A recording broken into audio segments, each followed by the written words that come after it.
alla seduta del Consiglio Comunale. Salutiamo come sempre il pubblico che ci segue da casa, perché siamo in diretta e quindi non ci sono ieri che mi hanno trasmesso la non presenza, però mi pare che la Bertilla Bravo non sia ancora presente, quindi forse ha qualche minuto di ritardo.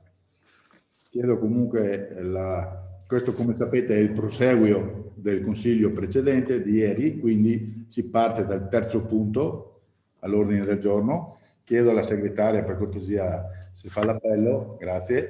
Florio Fabero. Presente. Arrighini Silvia. Presente. Barbisan Leonardo. Sì, presente. Verdoncello Antonio. Presente. Bravo Bertilla. Comunico che la consigliere Bravo è impegnata fuori in Portogruaro, quindi arriverà in ritardo appena ritorno a Portogruaro. Grazie. Dalla Bona Paolo. Presente. Drigo Irina. Presente, buonasera a tutti. Tone. Presente. Morsanuto Angelo. Presente. Pizzolito Mario. Presente. Ret Maria Teresa. Presente. Rodriguez Riccardo. Presente. Senatore Maria Teresa. Presente. Vival Renato. Presente. Terenzi Marco. Presente. Bindini Andrea. Presente. Ranuto Alessandra. Venuto? Pronto? Sì, la connessione va bene. Ci sono. Grazie. Perfetto. Buon lavoro, andiamo. Sì, allora scrutatori, comunque riconfermiamo allora Reghini Silvia e Rodrigo Riccardo e inseriamo Pizzolito Mario al posto della Bertilla Bravo, così partiamo. Sì, signor Presidente, Sì, prego. io a seguito, della fase conclusiva del Consiglio di ieri, chiederei di poter intervenire e di fare una dichiarazione. No, mi dispiace, non interviene nessuno, si parte dal terzo punto. Se volete producete strumenti diversi per il futuro, per il prossimo Consiglio. In questo Consiglio si prosegue dal terzo punto all'ordine del giorno. Non ci sono comunicazioni e non ci sono interventi diversi. Perché il regolamento parla così e io applico il regolamento, perché se no non ne usciamo più. Quindi, però mi permetto di dire, dopo lascio perché evidentemente io sto a quanto lei ha deciso, però le dichiarazioni che sono state fatte ieri in coda al Consiglio Comunale sono dichiarazioni di una certa rilevanza e che cedono l'ordinarietà dei lavori. Comunque veda lei, Presidente. no, io Presidente. Sì, avete strumenti, per cortesia, avete strumenti. No, scusi Presidente, mi scusi se la interrompo, mi consenta. Esiste però l'articolo 71, quindi il capogruppo Terenzi può appellarsi all'articolo 71 come fatto personale. No, fatti personali non ce ne sono perché non sono stati fatti nomi, per favore. Non veniamo fuori a iniziare una lamentela con la quale non ne usciamo più. Avete comunque strumenti se volete impugnare la questione in altro modo, in altra sede. Noi adesso proseguiamo col Consiglio Comunale. Quindi partiamo dal terzo punto e cerchiamo di completare, ne abbiamo una marea ancora davanti, cerchiamo di completare per favore i punti all'ordine del giorno. Quindi, terzo punto. Riconoscimento debiti fuori bilancio, sentenze esecutive. Sesta commissione, 19 aprile. Chiedo al Presidente di Commissione una breve relazione, grazie. Grazie Presidente. Questo è delibera, una proposta di deliberazione del Consiglio Comunale, riguarda, sì è vero, un debito fuori bilancio ed è un seguito di una sentenza per quanto riguarda una diatriba su un accertamento IMU. È già passato in commissione, ha avuto modo di essere discussa e spiegata. Grazie. Grazie. Io apro il dibattito, eventualmente poi abbiamo i tecnici pronti a rispondere, abbiamo gli assessori, abbiamo i tecnici, abbiamo il dottor Datri, quindi chi vuole intervenire su questo argomento può chiedermi la parola.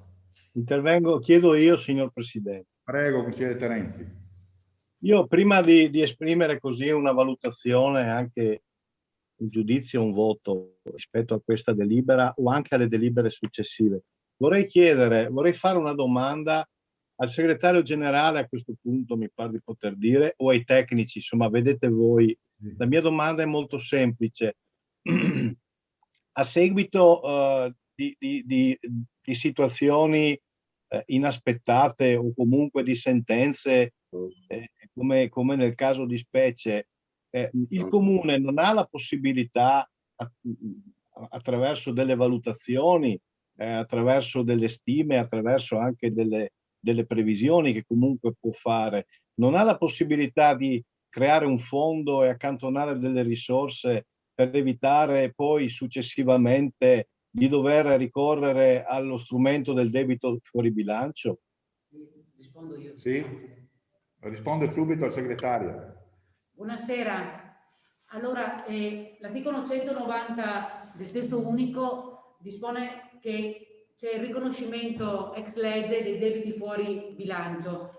È un riconoscimento che deve essere fatto anche nel caso in cui, come nei nostri casi, il debito sia finanziato. Certo che c'è il fondo e proprio i soldi sono previsti, quindi è un debito finanziato, però il Consiglio Comunale deve riconoscerlo per riportare a bilancio tecnicamente e quindi per riportare all'interno del bilancio queste poste. Quindi è un'azione legittima e i soldi sono prevista per legge ed è dovuta da parte del Consiglio Comunale. Chiaramente sì, la cosa del debito fuori bilancio è che a un terzo comma, credo del 194, dice che vanno inviati alla Procura della Corte dei Conti e sarà la Procura della Corte dei Conti in un controllo successivo a verificare se l'azione amministrativa posta in essere dagli uffici sia o non sia legittima dal punto di vista contabile. Dal punto di vista amministrativo e dal punto di vista tecnico lo è, perché il riconoscimento finanziato avviene proprio in questa sede e in questo modo in cui stiamo facendo. Poi sarà un controllo successivo della Corte dei Conti a verificare se effettivamente l'azione è stata posta in essere correttamente. La ringrazio, segretario. Vorrei fare un'altra domanda molto semplice e molto anche, credo, rapida nella risposta. Si ricorre invece all'avanzo di amministrazione quando diversamente non ci sono fondi o altre coperture finanziarie che possono in qualche misura riportare a bilancio il debito. È corretto questo? Certo, è la prima destinazione dell'avanzo di amministrazione. L'avanzo di amministrazione libero come prima destinazione è per la copertura dei debiti fuori bilancio. È proprio la parte dell'avanzo libero che viene utilizzata per questo. Anche questo è previsto dalla norma, sì, certamente. Grazie. Bene, se ci sono altri interventi.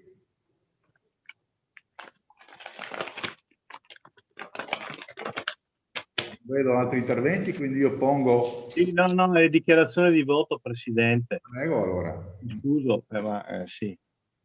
No, niente, noi rispetto ai debiti fuori bilancio avremo un comportamento sostanzialmente univoco, pur distinguendo ovviamente i fatti e gli accadimenti, perché ci sono, diciamo che le cause che generano il debito fuori bilancio sono diverse, perché un conto è una sentenza, un conto è a seguito di un atto amministrativo del Comune. Ecco, però noi esprimeremo un voto contrario, ritenendo che sia la maggioranza e l'amministrazione a dover assumersi la responsabilità di questi eventi e di questi atti. Quindi io preannuncio il voto contrario del mio gruppo. Bene, grazie consigliere Terenzi. Come vi ho detto ieri sera, noi abbiamo anche fatto la scelta di scorporarli proprio perché fossero analizzati in maniera analitica. Chi sta chiedendo la parola? L'assessore Salvador? Microfono. Fatto. Ecco, volevo solo aggiungere e ribadire un concetto già detto e già ripetuto anche questa sera. Il Comune di Portogruaro prudentemente negli anni ha accantonato la cifra di 429.000 euro a fondo rischi, quindi c'è sempre stato un atteggiamento prudente del Comune e oggi attingiamo a quei fondi. Dopodiché, giustamente, bisogna fare un distinguo tra i vari debiti e tra i vari tipi di sentenze che hanno generato questi debiti fuori bilancio. Nel caso specifico vorrei sottolineare che questa sentenza nasce da un accertamento IMU, importo non particolarmente rilevante, dell'anno 2019. Vi ricordo che il Comune di Portogruaro, gli uffici del Comune di Portogruaro nell'anno 2019 hanno fatto accertamenti, notificato accertamenti per 1.260.000 euro. Quindi si capisce la mole di lavoro degli uffici, si capisce che anche di fronte a un importo così elevato che ci possano anche essere delle sentenze o delle sentenze delle commissioni tributarie che ci danno torto. Tra l'altro gli uffici ritengono in questo caso di aver ragione, ma non aveva senso in un caso del genere ricorrere ulteriormente. Quindi sì, vorrei dire che alcune di queste sentenze nascono proprio dalla operatività ordinaria e importante che svolgono gli uffici. Ok, benissimo, grazie Assessore. Quindi non vedo comunque altri interventi.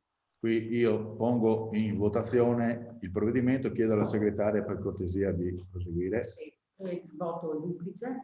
Sì, c'è anche l'immediata esecutività. Se volete teniamo il provvedimento, come votate il provvedimento, teniamo anche l'immediata esecutività. Vi va bene? Bene. Sì. Prego, ok. Bene. Va bene. Va bene. Glorio Favero? Favorevole. Arreghini Silvia. Contraria. Barbican Leonardo. Favorevole. Bertoncello Antonio. Bertoncello Antonio. Bertoncello? Bertoncello. Bomba dov'è? Sì, prego. Bravo Bertilla. È in arrivo, giusto? Sì. Bertoncello contrario. Ok. Bravo Bertilla ancora Non c'è, assente in sì, questo non momento. Ok. Sì, sì. Dalla Buona Paolo. Ok, favorevole. Drigo Irina. Contraria. Mascarin Gastone. Favorevole. Morsanuto Angelo. Favorevole. Pizzolito Mario. Favorevole. Ret Maria Teresa. Contraria. Rodriguez Riccardo. Favorevole. Senatore Maria Teresa. Favorevole. Stival Renato. Favorevole. Terenzi Marco. Contrario. Vindini Andrea. Contrario. Zanuto Alessandra. Favorevole. Ok, il provvedimento è approvato, grazie. Passiamo al quarto punto, pagamento spese di lite a carico del Comune di Portogruaro a seguito della sentenza RG 171/2020 e 353/2020, assegno di maternità. Visto dalla sesta commissione il 19 aprile, anche qui chiedo al Presidente una breve relazione, grazie.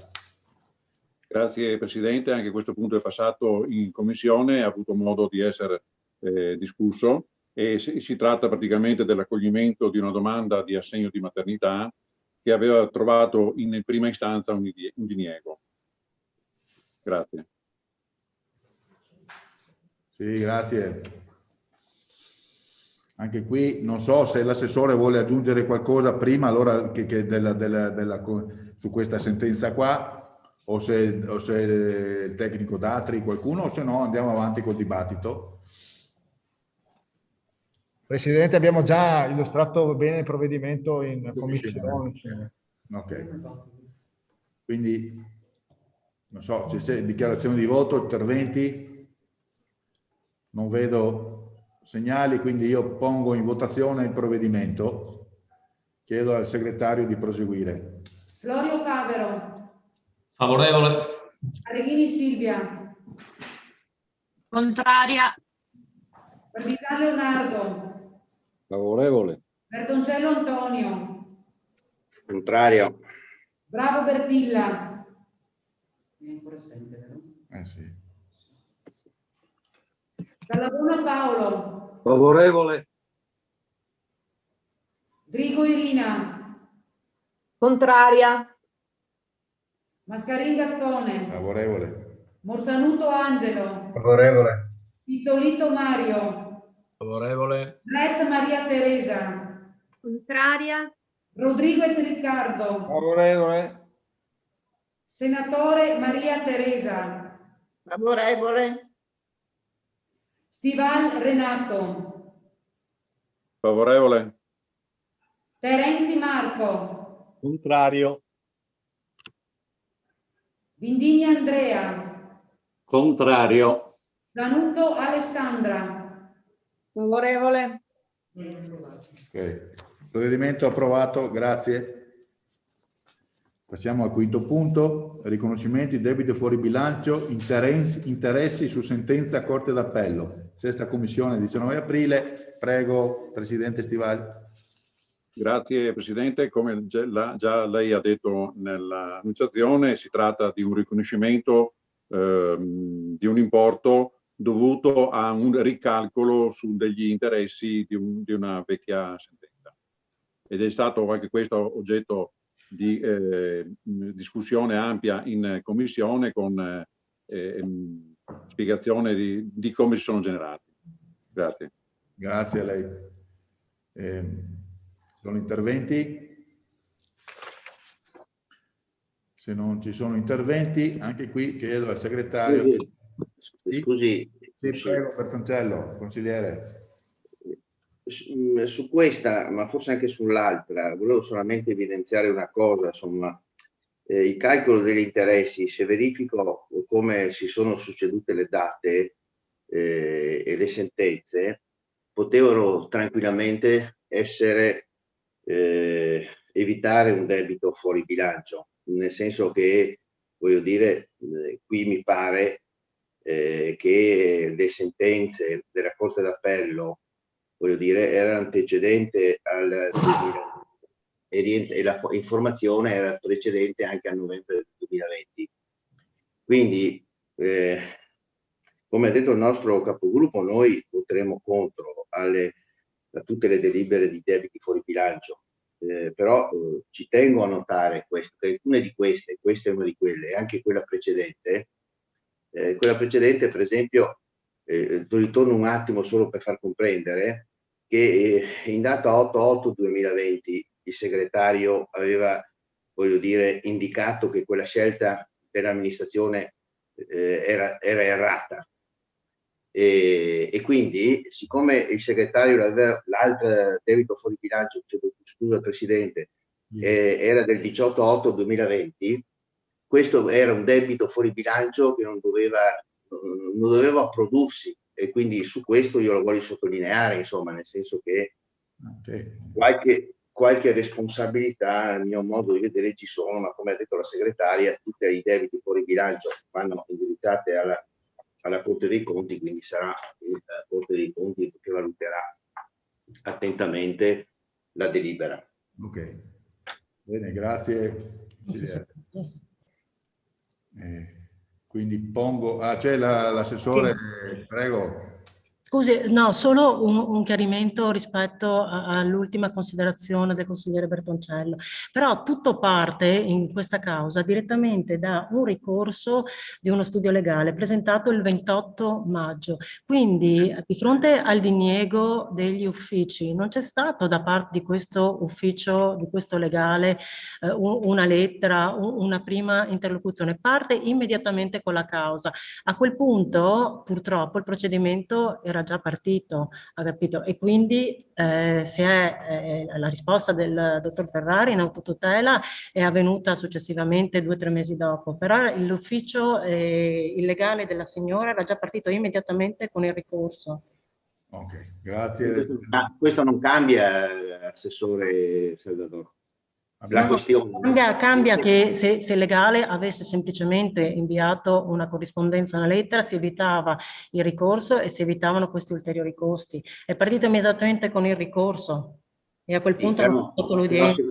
Siccome era un caso dubbio e il segretario, dopo, come avete scritto in delibera, in data 8/8 ha fatto tutte le verifiche e ha ritenuto che le indicazioni degli uffici non erano state adeguatamente, non erano state, voglio dire, valutate attentamente, da quella data perlomeno i soldi potevano essere accantonati, visto che le disposizioni del segretario erano in data 8/8. Sì, no, guardi, allora... Non andiamo avanti col dibattito, perché il consigliere Bertoncello se non mi sfora anche con interventi e gli altri consiglieri mi dicono, signor Presidente, allora la Corte dei...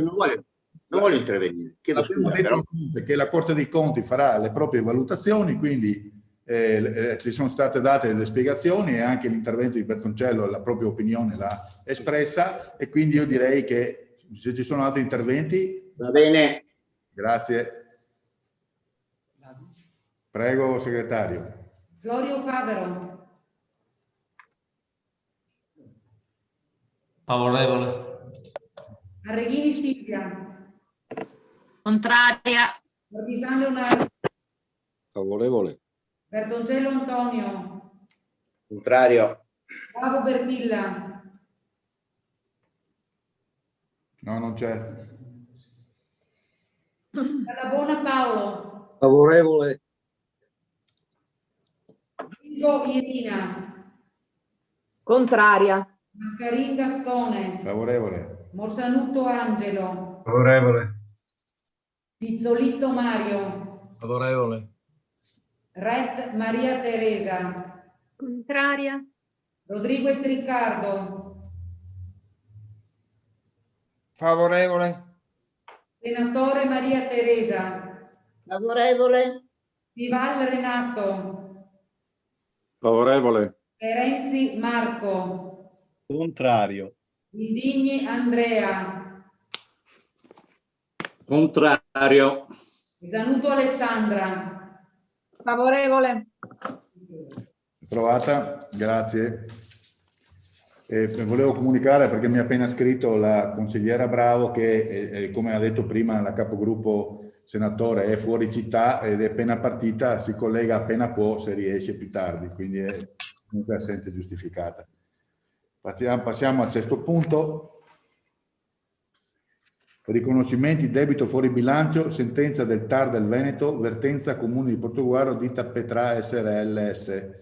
Vista la sesta commissione il 19 aprile, prego Presidente Tival.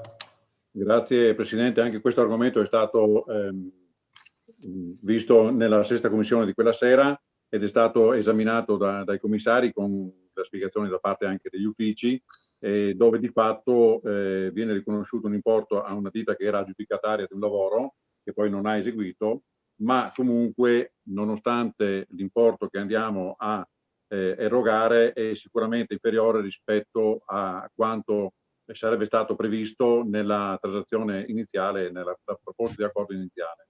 Quindi sì, di fatto ci sono un esborso di soldi, ma in maniera inferiore rispetto alla parte iniziale. Grazie Presidente. Grazie consigliere Stival. Ci sono interventi da parte dei tecnici qua?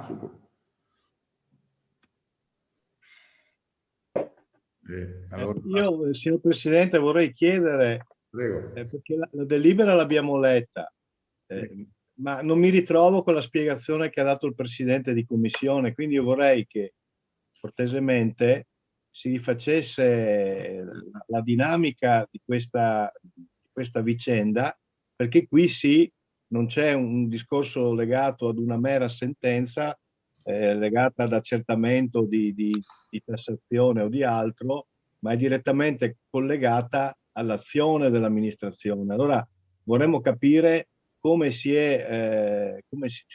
sono intercalati i fatti e qual è stata anche il giudizio di merito, perché abbiamo visto che c'è anche in allegato una sentenza dove si esprimono anche dei giudizi di valore sull'azione dell'amministrazione. Certo. Quindi chiederei cortesemente che venisse replicato il percorso e la materia del contendere. Grazie.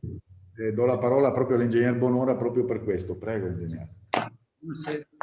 L'oggetto della sentenza del TAR che ci condanna l'indennizzo alla ditta in primis affidataria dei lavori in piscina si esprime sull'azione amministrativa del Comune, quindi sulla revoca dell'aggiudicazione che il Comune ha fatto a seguito dell'impossibilità di eseguire i lavori da parte della prima aggiudicataria dell'appalto e riconosce l'azione amministrativa corretta del Comune. Per contro, però, riconosce anche un indennizzo alla ditta legato al fatto che comunque gli si è creato in un certo qual modo un danno, essendo lei risultata aggiudicataria di quel primo appalto, poi revocato. Quindi tutte le aspettative piuttosto che le spese vive che aveva sostenuto per partecipare alla gara gli vengono riconosciute, rimodulate come hanno ritenuto i giudici del TAR, quale indennizzo comunque della revoca dell'aggiudicazione.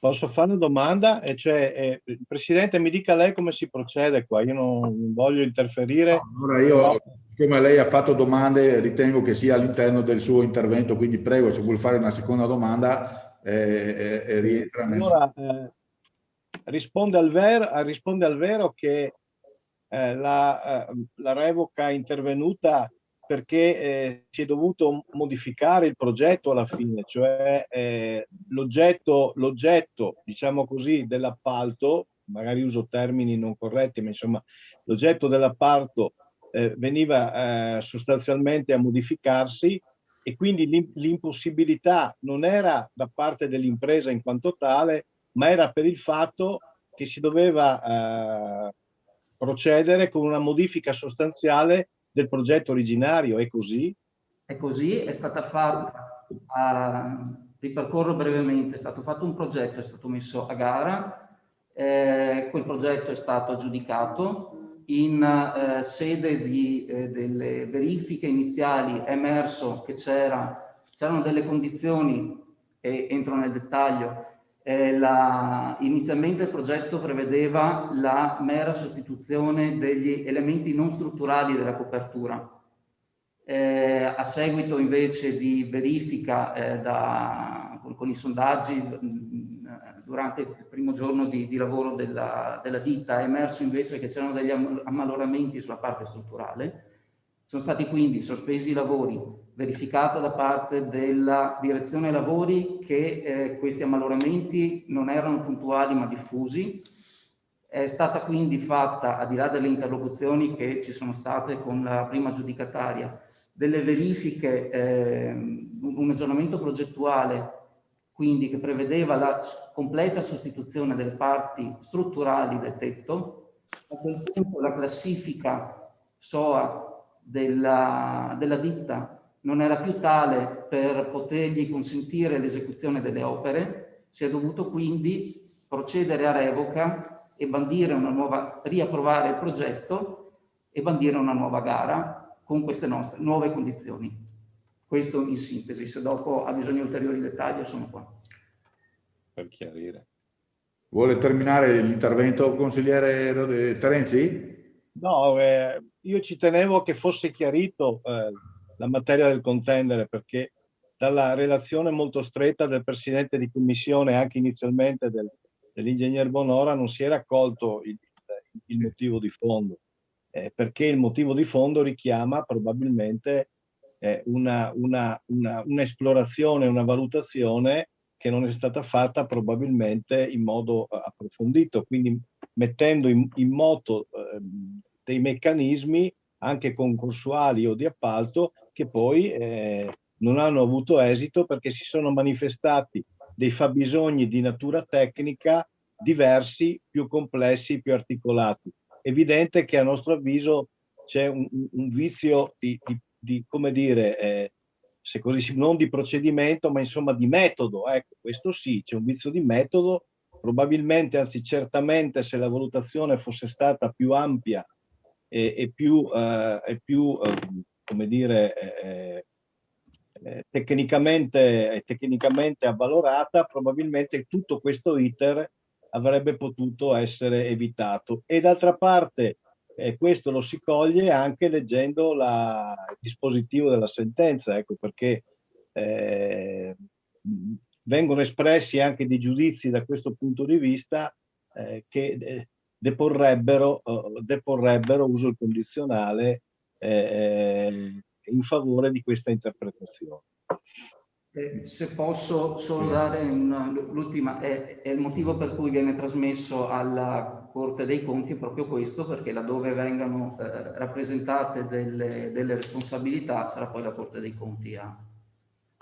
Allora, prima di dare la parola alla consigliera Rina Drigo, che l'ha chiesto, mi pare che il sindaco voleva aggiungere, giusto che così ha anche degli strumenti in più la consigliera per... No, era prima la consigliera Drigo. Io volevo fare una semplice domanda, se era mai stato portato in commissione questo argomento, perché dalle domande sembra di no. Sì, no, in commissione è stato portato ovviamente. C'è stata la richiesta di approfondimento, a parte che l'ingegnere insomma ha spiegato. Adesso sentiamo anche la consigliera Drigo, prego. Sì, grazie Presidente. Do una risposta forse al signor Sindaco. Io alla commissione purtroppo non sono stata presente perché per questioni di lavoro non sono riuscita a collegarmi quella sera. Però insomma questa vicenda merita una sorta di dibattito, comunque di confronto questa sera, perché è il risultato di anni di lavoro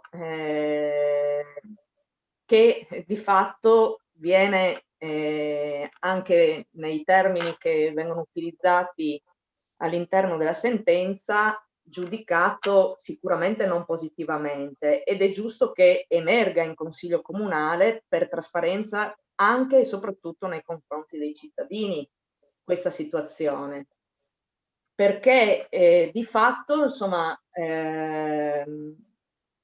ci ritroviamo a dover affrontare questa questione dopo appunto anni di discussione e dopo un comportamento secondo me caratterizzato dal pressapochismo da parte della precedente amministrazione sulla questione ristrutturazione dell'impianto natatorio di Portogruaro. Di fatto la sentenza parla di inadeguatezza della progettazione originaria dell'intervento eseguita senza effettuare i necessari sondaggi alle strutture.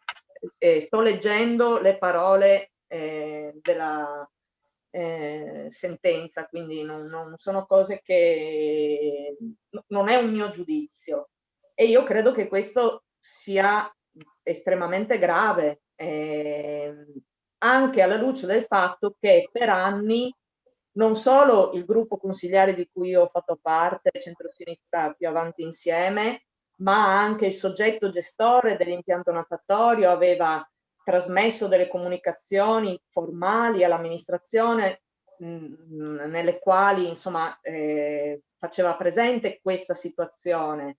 E insomma c'è stata, l'abbiamo detto anche ieri sera nei nostri interventi, c'è stato un atteggiamento scostante che ha determinato una forte incertezza sul futuro di quell'impianto, e adesso i nodi stanno venendo al pettine, e il primo nodo è proprio questo. Purtroppo, nonostante le numerose denunce, gli appelli ad affrontare il tema della ristrutturazione della piscina con serietà e con le dovute cautele e con le dovute procedure, insomma, che solitamente si fanno, e non a caso si fanno, per poter intervenire su strutture di quel tipo, l'amministrazione ha sempre ignorato, trattato con superficialità queste cose, e io mi auguro che vicende di questo tipo non succedano più. Ho tentato di dirlo ieri sera, molto spesso quello che i consiglieri comunali di opposizione dicono in consiglio comunale non è legato al semplice poi riconoscimento eventualmente in una campagna elettorale. Anche noi siamo seduti tra questi banchi perché amiamo la nostra città, perché ci piace prenderci cura delle questioni che riguardano la nostra città, e purtroppo sulla piscina oggi registriamo che l'indolenza, il pressapochismo che ha caratterizzato l'amministrazione Senatore per 5 anni ci ha portato a dover pagare questo rimborso, perché di fatto non sono state attuate le procedure adeguate a far sì che poi il progetto che veniva messo a bando di gara fosse un progetto che rispondeva alle necessità che l'impianto si ritrovava ad avere necessità, insomma, di vedere. Ecco.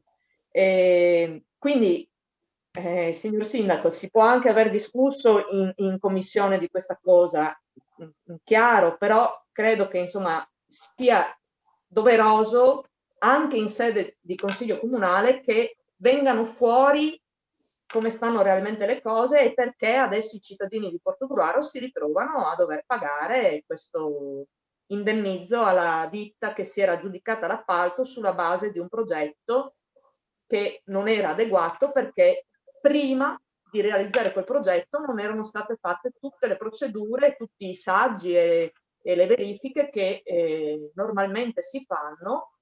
Queste cose sono state dette, ripetute più volte in Consiglio Comunale da noi, ma non solo da noi, sono state dette e ripetute anche, ribadisco, dal soggetto gestore all'epoca, ma non c'è stato ascolto, e il non ascolto e il prendere i nostri interventi in Consiglio Comunale come se fossero critiche per partito preso non erano così, e di fatto oggi lo stiamo dimostrando. Grazie. Grazie consigliera. Consigliera Senatore, prego. Sì, mi spiace che la consigliera Drigo non sappia distinguere i ruoli all'interno dell'amministrazione. Ci sono i ruoli di indirizzo politico, i ruoli di tipo tecnico e gli esecutori all'interno sempre della pubblica amministrazione. Poi mi spiace che lei si sia dimenticata che la manutenzione della piscina era a carico del gestore. Purtroppo credo che non sappia che l'ufficio tecnico del Comune di Portogruaro ha anche rilevato che di quella manutenzione forse qualcuno non si era fatto granché carico. Poi mi spiace anche che non si ricordi che nel tempo su quella piscina grosse opere di manutenzione non sono state fatte. Che ora si venga a dire che c'è una responsabilità politica rispetto a dei controlli che non sono stati fatti negli anni e rispetto ad una mancata manutenzione da parte del gestore, forse mi sembra anche sbagliato. Ripeto, poi la consigliera Drigo dovrebbe ricordarsi che i ruoli sono diversi e sono differenziati. Credo che l'ingegner Bonora abbia ben chiarito da dove derivi tutto il processo, da dove arrivi tutta la situazione. Io aggiungo una considerazione, questa sì di tipo politico. L'amministrazione Senatore si è ritrovata a dover intervenire con gravi spese e con impegno economico importante su una struttura rispetto alla quale credo che nessuno sapesse che i problemi di ristrutturazione riguardavano le travi. Quello che veniva comunicato dal gestore era, non voglio dire, anzi chiederò all'ingegner Bonora che precisi nel dettaglio, erano situazioni assolutamente di minima che non evidenziavano l'ammaloramento delle travi nello stato in cui sono state rilevate. Tra l'altro io vi assicuro che quelle travi le ho viste, sono andata a vederle, ma non perché abbia competenza, ma perché ho avuto piacere di vedere la situazione che abbiamo ritrovato ed era una situazione veramente grave. Probabilmente il danno non era di un anno prima, di un anno e mezzo prima, di 2 anni prima, era ben precedente. Quindi io credo che l'intervento dell'amministrazione che l'amministrazione ha fatto, sia nelle persone dei politici, sia nelle persone dei tecnici, sia stato assolutamente accurato, doveroso, d'urgenza, perché si trattava di un processo d'urgenza, perché si è dovuto intervenire sulle travi, al fine di evitare che potessero accadere problemi a chi quell'impianto natatorio lo stava usando. Quindi forse sia il caso, insomma, di precisare che i ruoli all'interno dell'organizzazione sono sempre diversi, ma magari chiederei, Presidente, se vuole invitare l'ingegner Bonora a comunicare al Consiglio Comunale quali erano le comunicazioni fatte dal gestore, e non credo di sbagliare che sicuramente quelle comunicazioni non riguardavano lo stato di danno importante e strutturale alle travi. Grazie Presidente.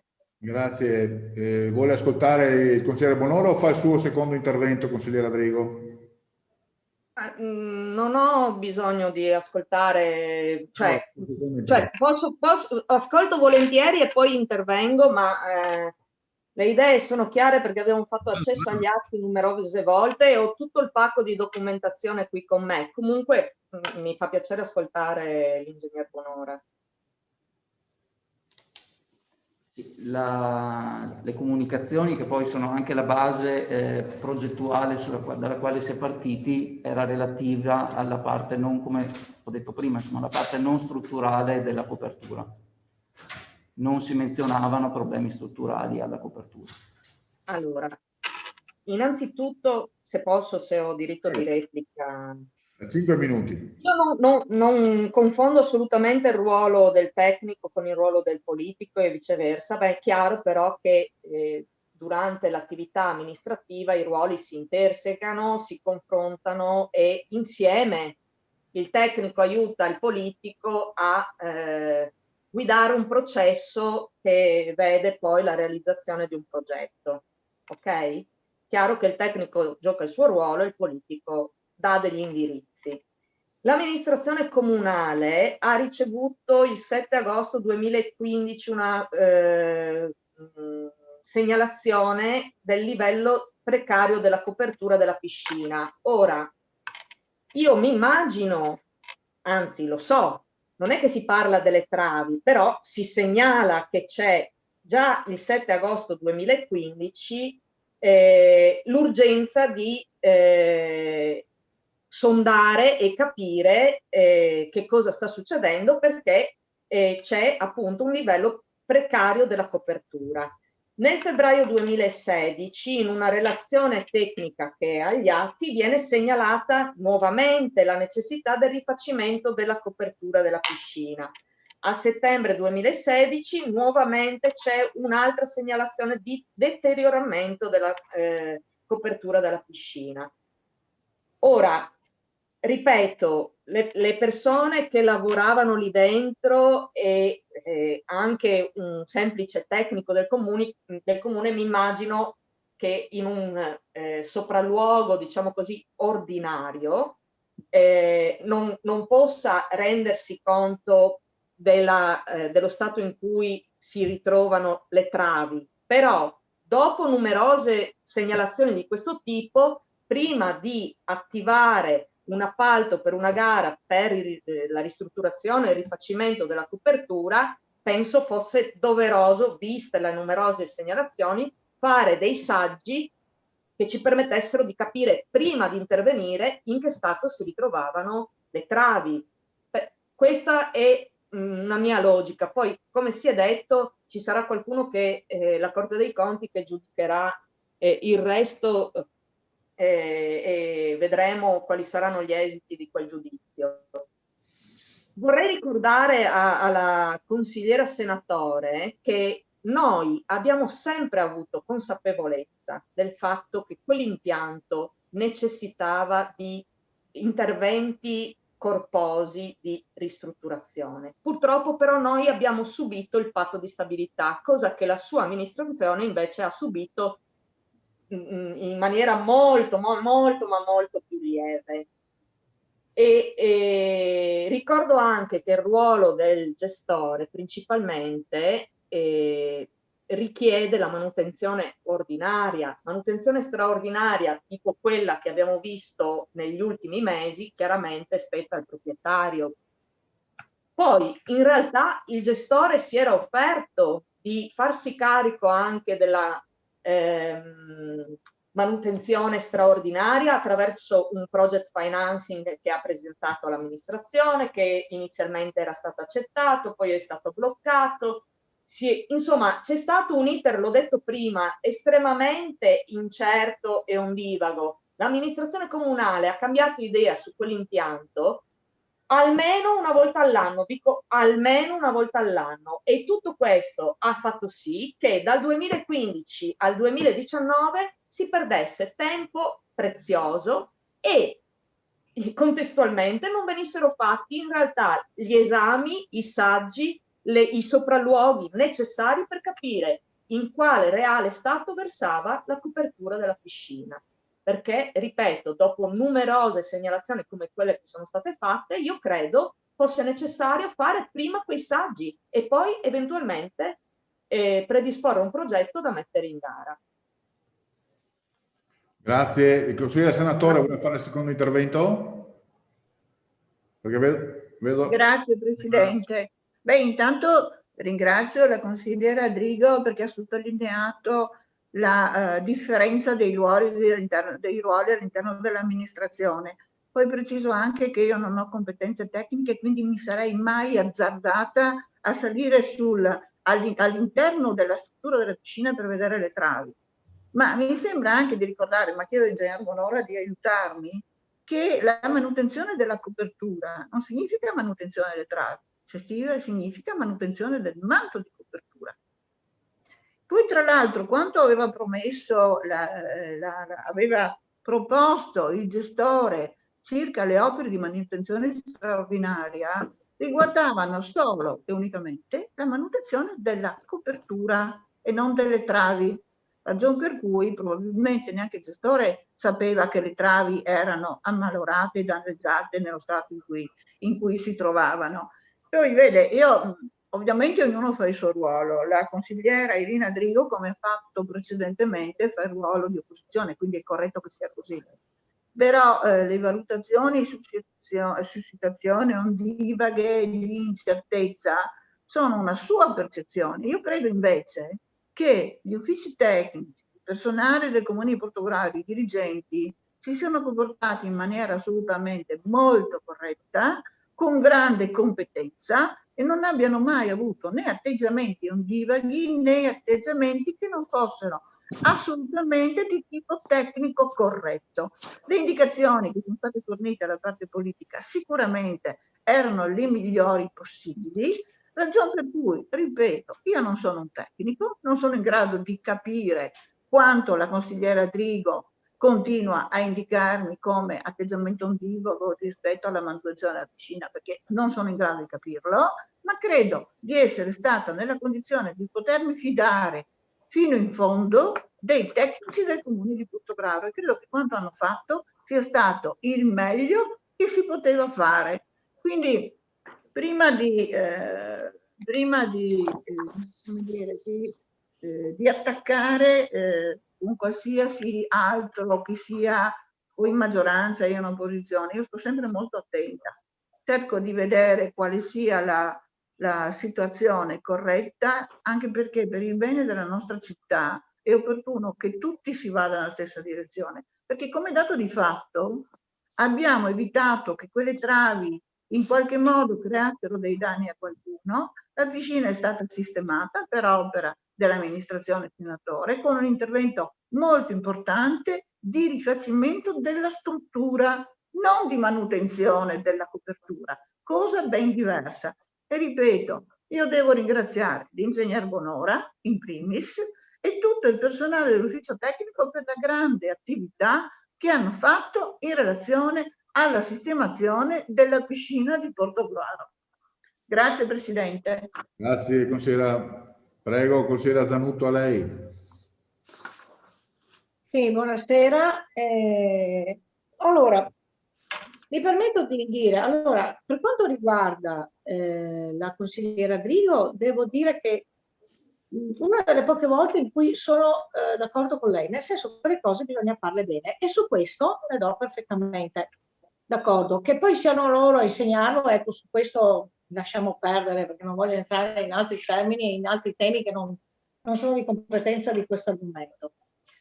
Allora, la piscina, ricordo, noi nell'amministrazione precedente eravamo molto attaccati a questo argomento, nel senso che già ho ricordato in telegiornale, di quanto avete sentito, che per noi la piscina è indubbiamente una cosa primaria rispetto ad altre cose. Perché? Perché indubbiamente è una struttura che dà da lavoro, poi soprattutto è una cosa molto utile e indubbiamente aiuta sia i ragazzi, chi vuole fare sport, e anche chi purtroppo ha bisogno di avere degli aiuti se nella piscina tramite dei massaggi o comunque della ginnastica. E sono d'accordo sul fatto che quando si fanno delle perizie, le perizie devono essere fatte bene. Non è inutile che la consigliera senatore mi dica si doveva fare il rifacimento della copertura. Benissimo.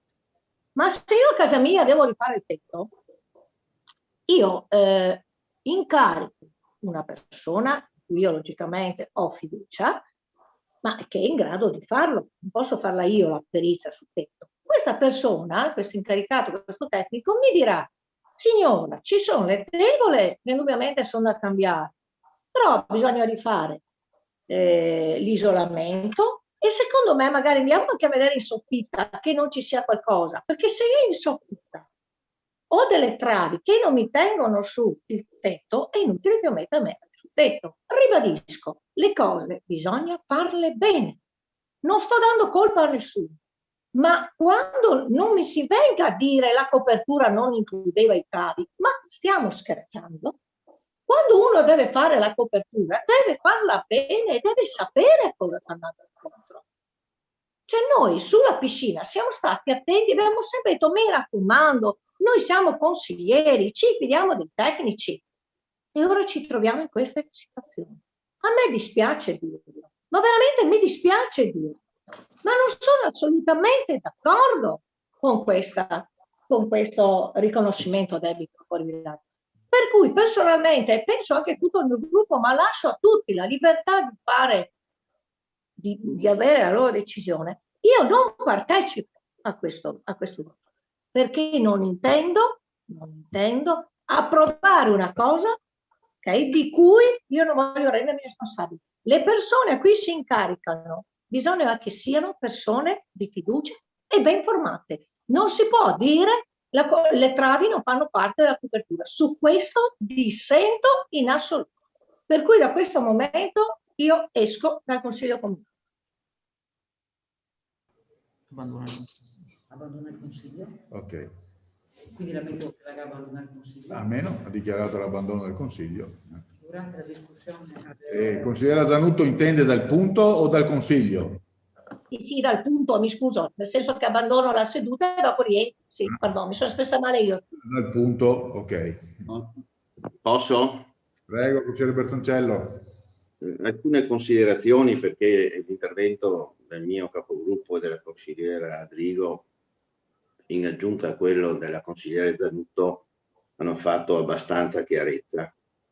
Volevo fare alcune considerazioni. Io sto assistendo a ogni delibera un continuo elogio ai dipendenti, ai dirigenti, che sostanzialmente troppo ripetuto non fa bene. Il dirigente, un funzionario, fa il suo lavoro, dovrebbe farlo bene, e come a Portogruaro lo fanno bene, però questa continua ripetizione sostanzialmente non credo che faccia bene né ai dipendenti né a chi fa queste affermazioni, perché voglio dire, non c'è dubbio che i dipendenti hanno i loro responsabili e fanno bene o cercano di fare bene il loro mestiere. Prima considerazione. Seconda considerazione, i dipendenti e la struttura devono essere in grado di avere la serenità e gli indirizzi precisi per poter operare bene. Allora, io avevo apprezzato molto le poste di bilancio che prevedevano un intervento completamente diverso da quello che si è realizzato. Era previsto un intervento su 2 stralci che dava un segnale di forte attenzione ai giovani, agli anziani, allo sport, alle scuole. Alla fine, voglio dire, questo intervento, secondo stralcio, non è stato fatto, mi pare, per 1,8 milioni, ma potrei sbagliare. Poi è successo che, lo ha detto la consigliera Irina Drigo, si è tentato la strada del project. Il project non nasce casualmente, nasce una ditta che gestisce e si propone come project, deve preventivamente avere un assenso dell'amministrazione comunale. Fare un project costa molto in termini di progettazione, in termini di impegno. Vorrei essere smentito, ma mi pare che quando l'amministrazione comunale ha scelto di interrompere questa strada, vorrei essere smentito, dico, l'amministrazione comunale, per evitare un contenzioso, ha dovuto pagare una parte del costo del progetto, del project. E questa è la seconda fase. C'è un'altra considerazione da fare, che finito il project, anche qua, si è cercato di chiedere un mutuo al credito sportivo. Si è cercato di dire in modo, io penso, non lo so, un mutuo per 2 impianti. Uno era il centro polivalente di Pradipozzo e l'altro era questo, sapendo benissimo che il credito sportivo, lo dico per esperienza, il credito sportivo dà mutui a tasso zero, ma con la limitazione delle risorse e con le relazioni che tutti abbiamo, si sapeva perfettamente che uno era il mutuo che veniva concesso e l'amministrazione comunale ha scelto in modo legittimo di indirizzare questo mutuo verso il centro polifunzionale. È chiaro che successivamente, voglio dire, si è tentato di intervenire nel minimo indispensabile, perché è vero che sono stati fatti i lavori, ma ce ne sono altri da fare rispetto anche agli obiettivi che aveva l'amministrazione, quello degli spogliatoi, ma mi fermo qua, insomma, potrei elencare una serie di interventi che era consapevole anche l'amministrazione. Adesso non so, per esempio, che fine farà, anche se è il gestore che deve dare in gestione il bar, ma mi pare di capire che tutti i tentativi che sta facendo il gestore per affidare il bar non trova nessuno che lo gestisce perché richiede investimenti per la messa a norma e per la sua funzionalità. Allora, vede, questo è uno dei tanti esempi che avevamo denunciato ieri sera e anche in altre occasioni, che bisogna avere chiarezza e idee chiare, chiarezza di programmazione, certezza di risorse e priorità. Vede, io capisco che gli amministratori facciano fatica a prendere alla lettera quello che la norma dice e invita, non so se dice, invita o obbliga, che la buona amministrazione dovrebbe, prima di iniziare delle nuove opere, dovrebbe completare quelle in corso o la sistemazione di quelli in essere. Se noi attiviamo più di un'opera con interventi che non sono neanche a volte messi a bilancio, non c'è dubbio che diventa tutto difficile, perché la buona amministrazione dovrebbe consentire prima di mettere a posto l'impianto della piscina e poi fare altri investimenti. Questo è la prassi, è la normalità, lo prevede la norma. Giustamente anche, perché se cambiano le amministrazioni e ogni amministrazione che cambia lascia quello che ha fatto quella precedente ed inizia una nuova, quindi crea danno ai cittadini. Quindi sulla piscina, voglio dire, sarebbe stato, a mio modo di vedere, al di là del debito fuori bilancio, sarebbe stato, rispetto ai tempi e alle esigenze di questo territorio, forse sarebbe stato necessario che si fosse mantenuto quell'importante impegno che si era preso di fare sia i lavori che sono stati realizzati, sia quelli all'esterno della piscina e con ulteriori risorse. Lo dico qua in consiglio per evitare poi che qualcuno, come è successo, dica non lo sapevamo. A me risulta, mi piacerebbe che qualcuno lo verificasse, che anche le vasche hanno dei problemi o potrebbero avere dei problemi. Varrebbe la pena di verificare, perché si è rincorso rispetto alle risorse di tamponare tutta una serie dall'impianto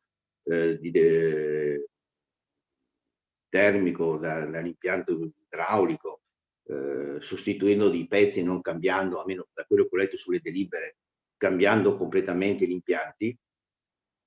E non vorrei che tra un po' di tempo qualcuno venisse a dire ma nessuno sapeva che forse qualche problema anche nelle vasche c'era, perché se la vasca è piena e dopo un periodo di ferma, voglio dire, l'acqua si riduce, qualche problema c'è. Quindi inviterei anche in questo caso l'amministrazione a verificare. Grazie.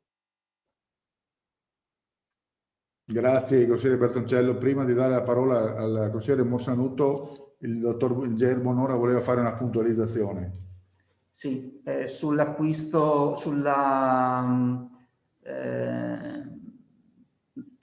prima è stato detto che è stato indennizzato il proponente. In realtà il proponente fa una proposta, se l'amministrazione accetta quel project lo inserisce nei propri strumenti di programmazione e si procede a gara. Se invece non lo accetta, lo rigetta e nulla è dovuta al proponente. Nel caso di specie, nell'ottica dell'economia della procedura amministrativa, visto che c'era già un progetto, è stato acquistato quel progetto e fatto proprio dall'amministrazione per eseguirlo con fondi propri. Intervengo dopo. Grazie ingegnere. Consigliere Morsanuto, a lei. Ecco, volevo solo fare una riflessione. Allora, oggi la piscina è terminata e consegnata. Era un edificio con tanti problemi che probabilmente se non fossimo intervenuti sarebbe ancora lì. Oggi possiamo essere più tranquilli perché potrebbe diventare anche un edificio pericoloso. Siamo intervenuti quando, come diceva giustamente anche prima il consigliere Bertoncello, ci siamo resi conto che quel fortunale che c'è stato nel 2015 avevamo speso un sacco di soldi per il tetto. Dopo avevamo avuto il problema con gli impianti, il riscaldamento dell'acqua, non mi ricordo di preciso. Abbiamo deciso di intervenire. È stata dura, ci sono state delle imprecisioni, abbiamo dovuto fare questa azienda che non ha potuto, le cose sono cambiate, dunque l'azienda che aveva preso l'appalto non era in grado di fare la seconda fase perché non aveva i requisiti. L'importante è che oggi Portogruaro ha una piscina messa a posto, che è a posto per anni e anni. I progetti si possono ancora fare, si può ancora migliorare, l'importante era metterla in sicurezza. Mi pare che il tetto è venuto un tetto fantastico, bellissimo, che durerà una vita, è garantito. Questo è un passo importante che ha fatto un'amministrazione.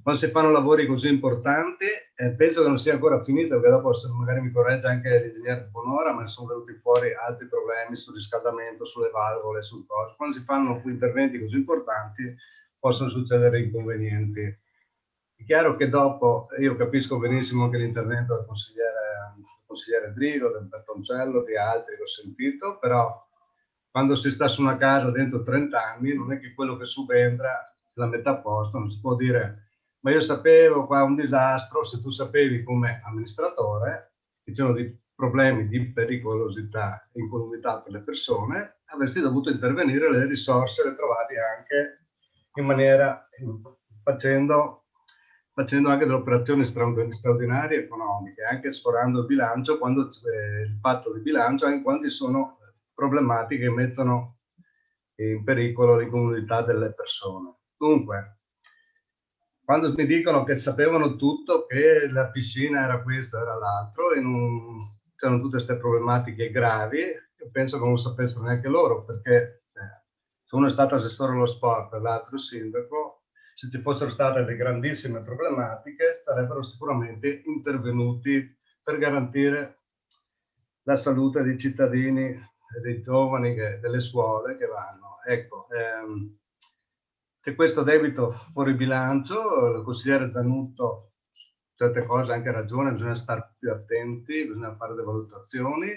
Ci sono stati anche dei precedenti, cui sono state fatte delle valutazioni sbagliate, quando soprattutto si fanno lavori importantissimi. Però oggi noi dobbiamo essere contenti perché non abbiamo più una piscina pericolante, una piscina obsoleta, abbiamo uno stabile a posto. Questo è un traguardo che a me non preoccupano 30.000 euro, quello che è di debiti fuori bilancio, ma sono sicuro che tutti quanti la priorità era rimettere questo importante impianto sportivo in regola. Dunque, vogliamole con le polemiche, perché se no ricominciamo con il campo di San Nicolò, con il campo da rugby, che abbiamo pagato 100.000 euro di più per l'esproprio, che siamo andati avanti anni con cause, abbiamo perso 30-40.000 euro di spese legali. Non andiamo più a finire. La piscina oggi è a posto, la piscina si può ancora migliorare con interventi anche interni, però abbiamo dato alla cittadinanza una struttura sicura e questo è un grande obiettivo. Dopo si può parlare fin domani, andiamo sempre avanti con queste polemiche, non si va da nessuna parte. Perlomeno oggi la piscina è un discorso chiuso, è stata consegnata, è stata terminata e la cittadinanza può usufruirla. Grazie. Grazie consigliere Monsanuto. Posso? Prego, secondo intervento, 5 minuti. No, anche meno. Io credo che questo termine che viene spesso detto l'opposizione fa polemica. Io assicuro il consigliere Monsanuto che i chiarimenti che sono dovuti a un consiglio comunale, le informazioni che vengono date in consiglio comunale non necessariamente sono polemiche, sono considerazioni diverse, opinioni diverse, analisi diverse, che sono legittime al di fuori della polemica, chi ha fatto bene, chi ha fatto male, chi ha trovato, chi non ha trovato, chi ha fatto, chi non ha fatto. Perché serve a tutto il Consiglio comprendere le diverse visioni che su un determinato argomento. Ingegner Bonora, è vero, lei ha detto la sacrosanta verità sulla procedura del project, che la ditta che si propone di fare il project, voglio dire, nel caso in cui non venga attivato lo stesso, è chiaro che l'amministrazione acquisisce il progetto. Mi fermo qua, nel senso che il progetto che ha presentato il promotore, voglio dire, è diverso da quello che ha realizzato l'amministrazione comunale.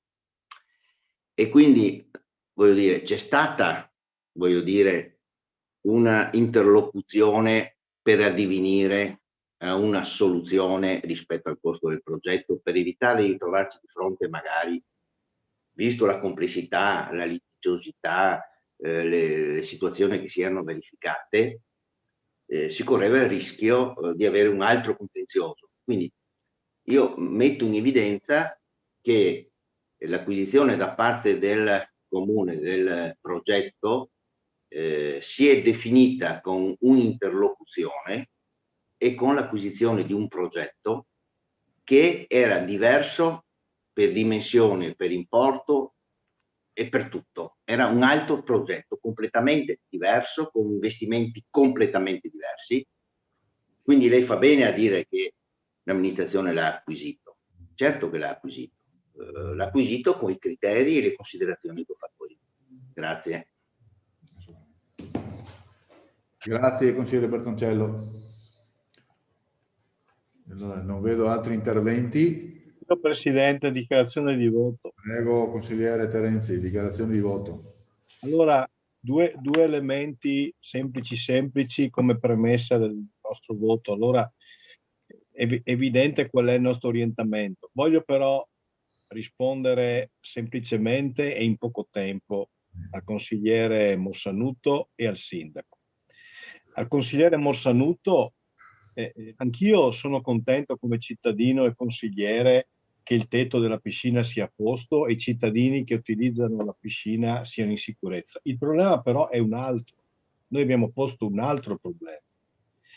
Abbiamo posto il problema che probabilmente con una valutazione più accurata, con una progettualità più estesa, con una programmazione più adeguata, probabilmente l'intervento sarebbe stato più efficace e magari con un lasso di tempo inferiore. Vede, consigliere Mossanuto, anche la chiusura di un impianto ha un impatto nella comunità e ha un costo nella comunità, per una comunità. Quindi è vero, siamo contenti che il tetto sia stato fatto, ma è anche vero che noi come consiglieri comunali, per far crescere il sistema, insieme ai nostri tecnici, per il bene comune, abbiamo anche il dovere di esprimere queste osservazioni, e che non corrispondono affatto a polemica. Rispetto al sindaco, fa la domanda, ma non è stato visto in commissione il tema. Allora, è fuori di dubbio ed è evidente un fatto, credo anche al sindaco stesso, che l'assemblea sovrana in questo caso è il consiglio comunale.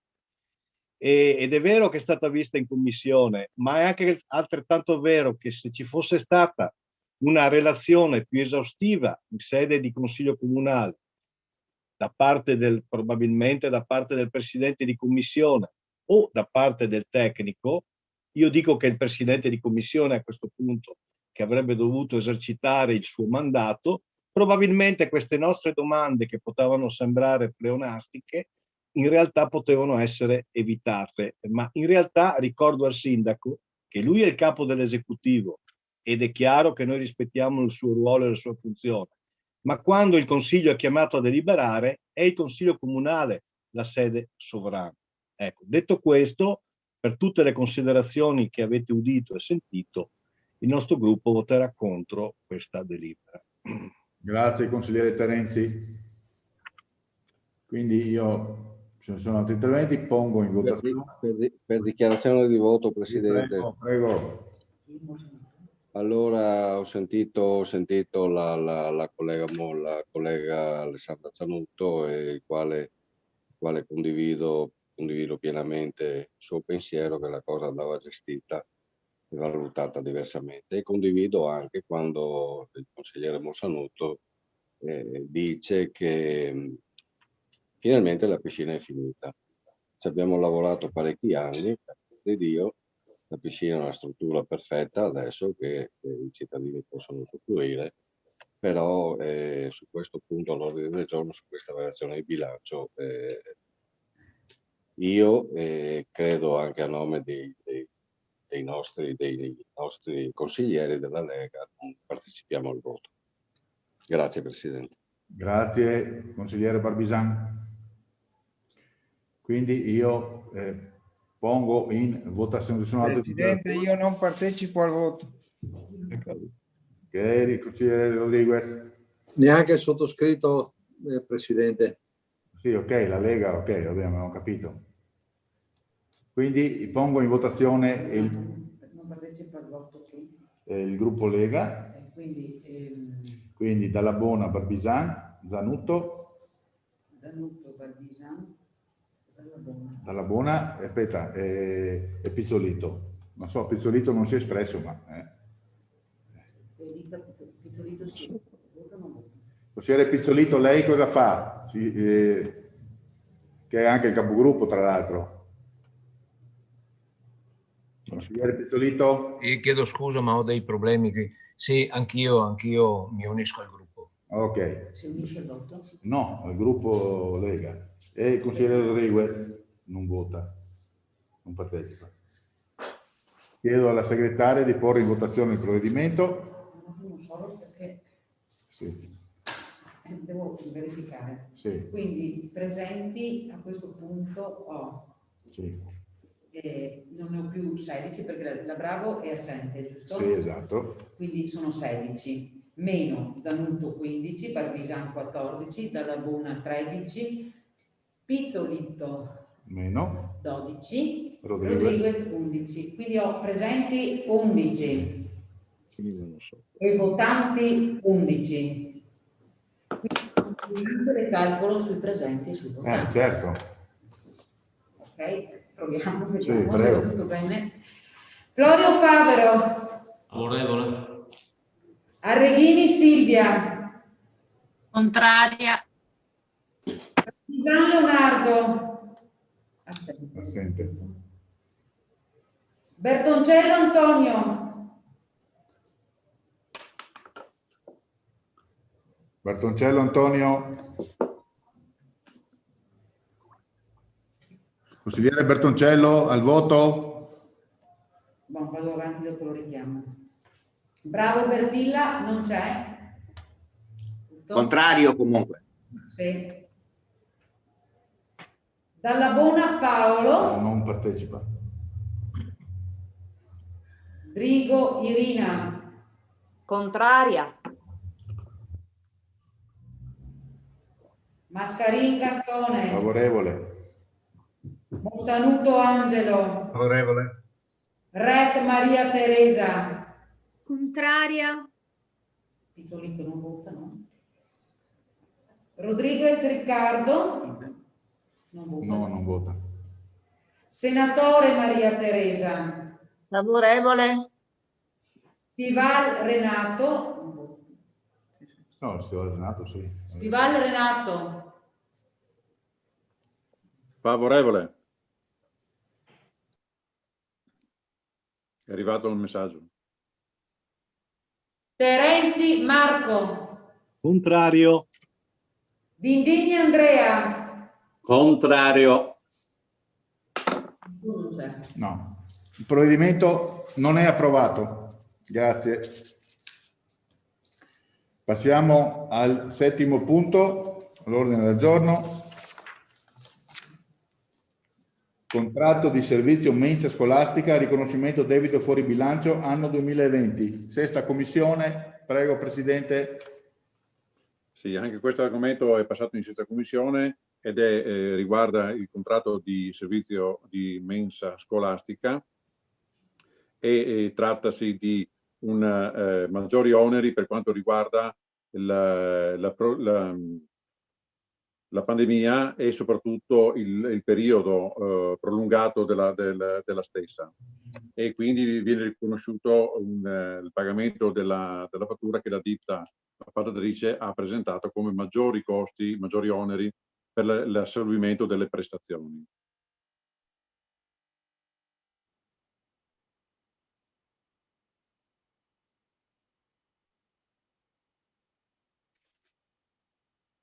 Grazie consigliere Stival. Allora io apro il dibattito. Spieghiamo. Scusi Presidente, chiedo 5 minuti di sospensione del gruppo, del Consiglio Comunale. Okay.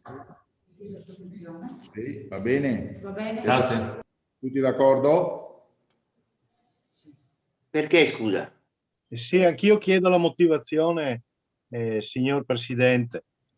Il sindaco chiede la sospensione, credo legata al punto precedente, senza fare ipocrisia, perché mi presumo...